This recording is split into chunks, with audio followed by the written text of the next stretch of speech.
Hello, everyone. Thank you so much for coming. Many years ago, I wrote a book called Dare to Be Yourself. And if I were to rewrite that book today or do a sequel, I would write a book called Dare to Know Yourself, because you can't really be yourself unless you know yourself. Socrates said that know thyself is the beginning of all wisdom.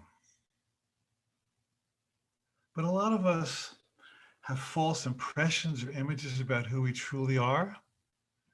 We've had our identity stolen, you might say, by illusions and fear and external projections and judgments. I know a woman who years ago went to visit a maternity ward and she found it was locked down. This was before COVID. And what had happened was someone had sneaked into that hospital and stolen a baby. And since that time, the maternity ward was on high security. And I thought that experience was symbolic of the fact that a lot of us had our identity stolen as a child. We come in innocent and knowing and self-confident and free and unabashed and unashamed. And then layer by layer, shame and guilt and obligation and owningness are cast upon us like veils until we walk around with like a dark, heavy cloak, an old, musty, smelly cloak that just weighs us down with identity after identity after identity that doesn't belong to us. It's not who we truly are. I know a woman named Rosalind who was my neighbor, and Rosalind was constantly doing and going and running, and she couldn't sit still for more than a few minutes. She had errands and emergencies and obligations, and I watched her car go in and out of the driveway many times in the course of a day. And then I got to know Rosalind, and I discovered that she had been raised in a very punitive religion, and she felt guilty about everything. If anything went wrong with anyone around her, she assumed it was her fault. So she feared that if I sat with myself and I was quiet, even for a little while, I would face this ugly, evil person. And she didn't want to do that. So her life was running from herself. Now that identity couldn't be farther from the truth because she was a lovely person, very kind, compassionate person. But she feared that if anybody saw the real you, her, instead, especially her, then she would be crushed. And there's actually a line in the Course in Miracles that says, you're afraid to look at yourself because you're afraid that if you saw your true self, you would find someone so ugly and evil that you would immediately rush to death at your own hand, unable to go on living. And that's not the truth about us, but we believe it's the truth, so we find infinite amount of diversions to keep us from just being with ourselves. I think it was Pascal who said all of mankind's problems would be healed if a person could just sit in a room by him or herself and be still. He said that would be the end of war, because people who are whole and know the beauty within them don't have to fight with others. There's no comparison, there's no judgment, there's no conflict, because whole people attract whole experiences, and conflict is not a statement of wholeness. Joining in harmony and peacefulness are. And so what if you and I took some time each day to just be still and let our true self come forth? There's an exercise I do in my coach training and some of my other programs. And I'll have people pair off and just quietly look into each other's eyes for a few minutes. And I suggest, okay, notice what the body is and go beyond it. And then notice the personality keep going. Notice the mental construct, the opinions keep going. Notice your judgments keep going. And I invite them to keep recalibrating as if looking with a finer, a sharper level of microscope, a deeper level. And I say, keep going until you see the divine being that's sitting in front of you. Don't stop until you find the angel. Keep going until you touch the light.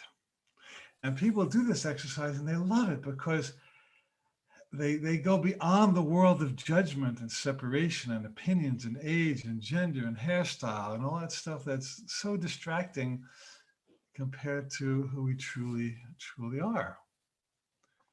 Now, Louise Hay developed mirror work. It was around before her, but she made it quite popular. And with mirror work, some of you have done it. You sit in front of a mirror and you look into your eyes and you keep looking. You notice your judgments about yourself. You notice what you don't want to see, but you keep going until you discover the magnificent spiritual soul that you are. And when you do that, it's contact. You've made contact. This is your true self. And it is so healing and so nourishing to find your true self. Know thyself, your true self.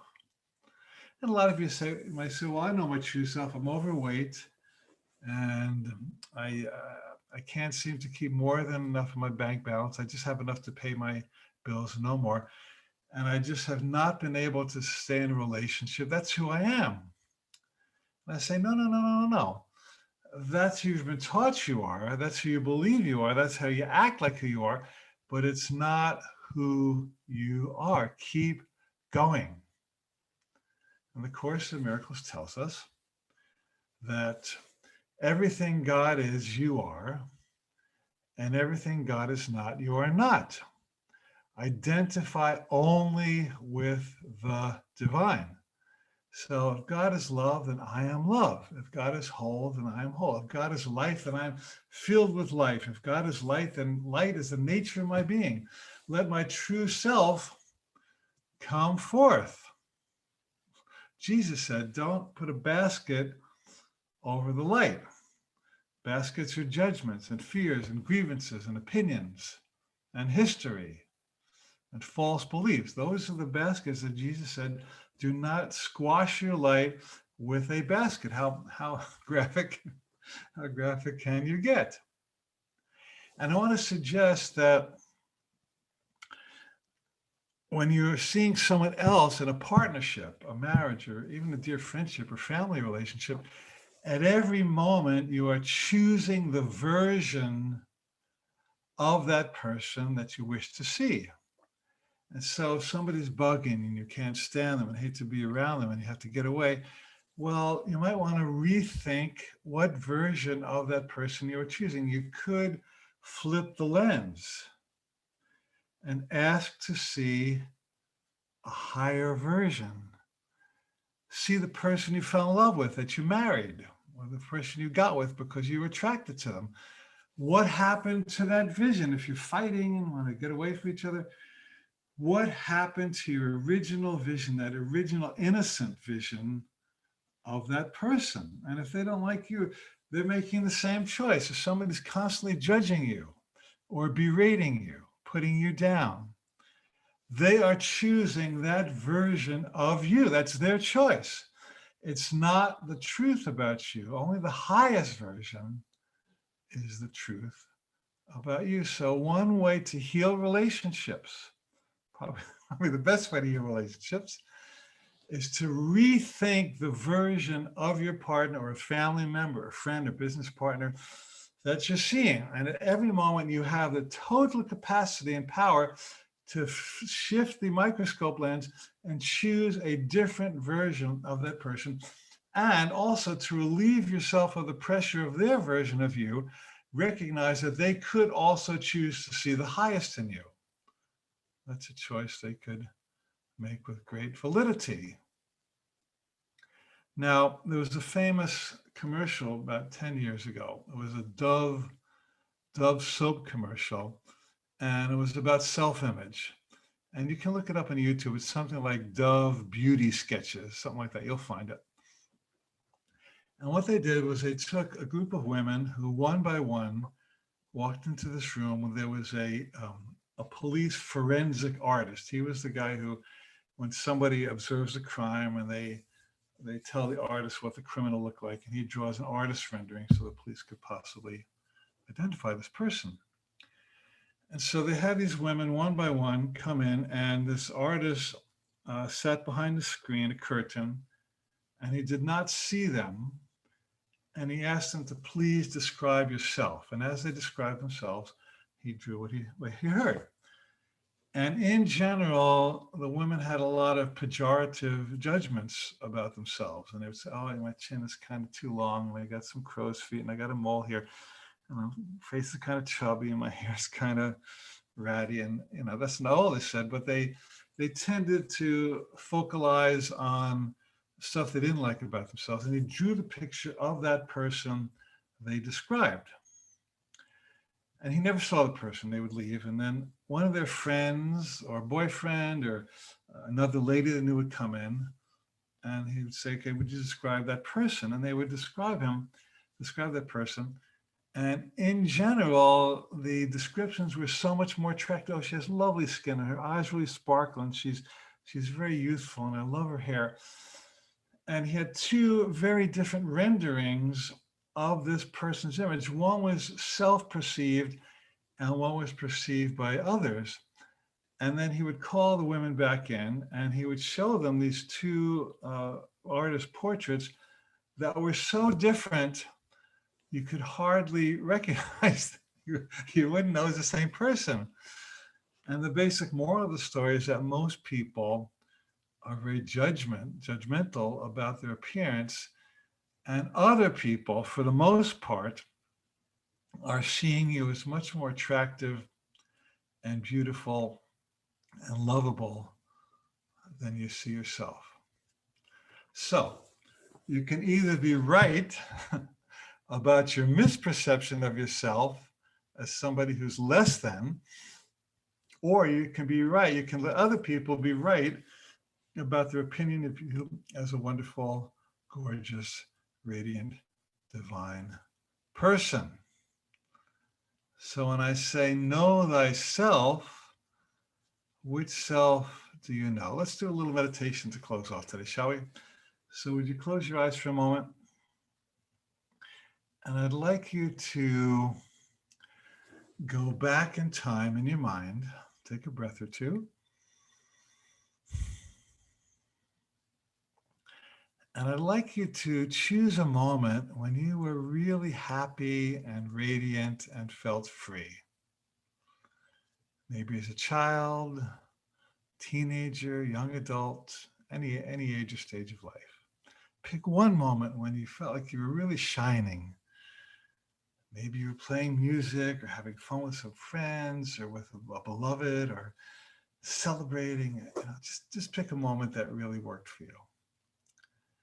And I'd like you to go back into that person. Take a moment just to, as if you could step back into that person's skin and recreate that experience now. Let me ask you a few questions. How old were you? Where were you?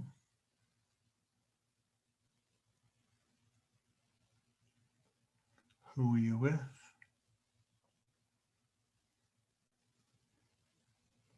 What were you doing?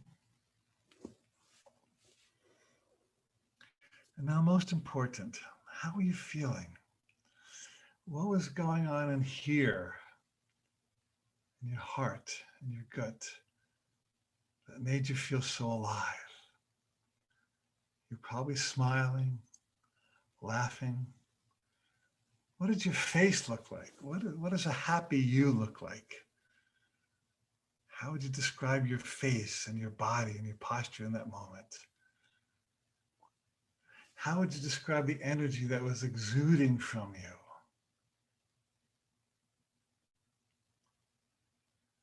How did you feel about yourself?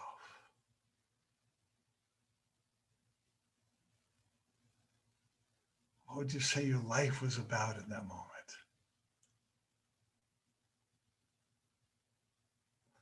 And I want you to drop into that experience so deeply that it becomes real for you now.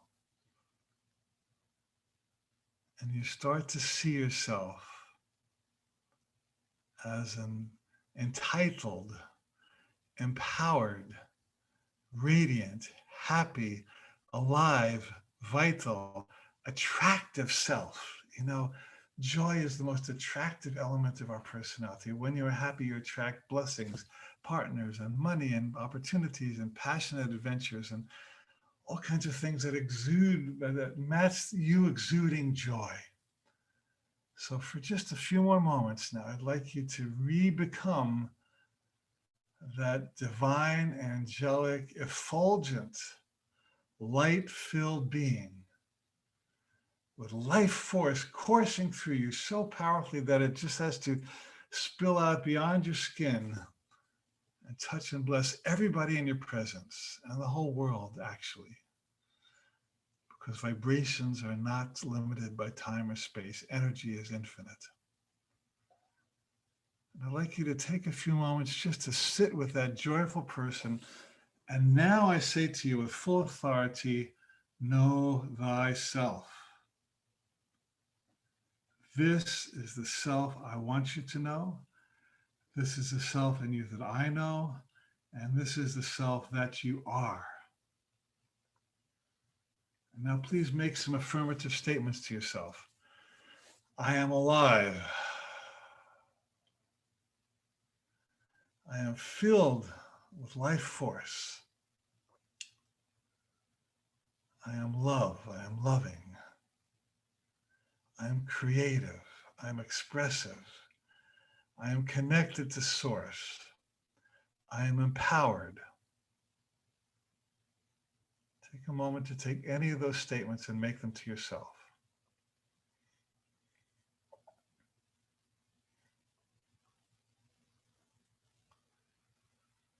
And most important, I am me. I am the self that God created me to be. Say that out loud if you can, where you are. I am the self that God created me to be.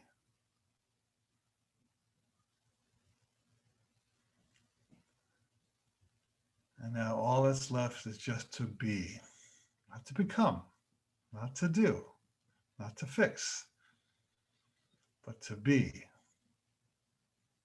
I am me.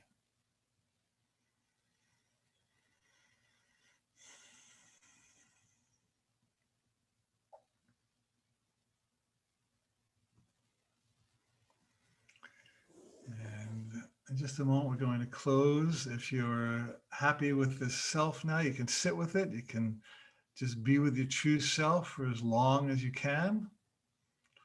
And if you need to come back, just take a breath or two and open your eyes.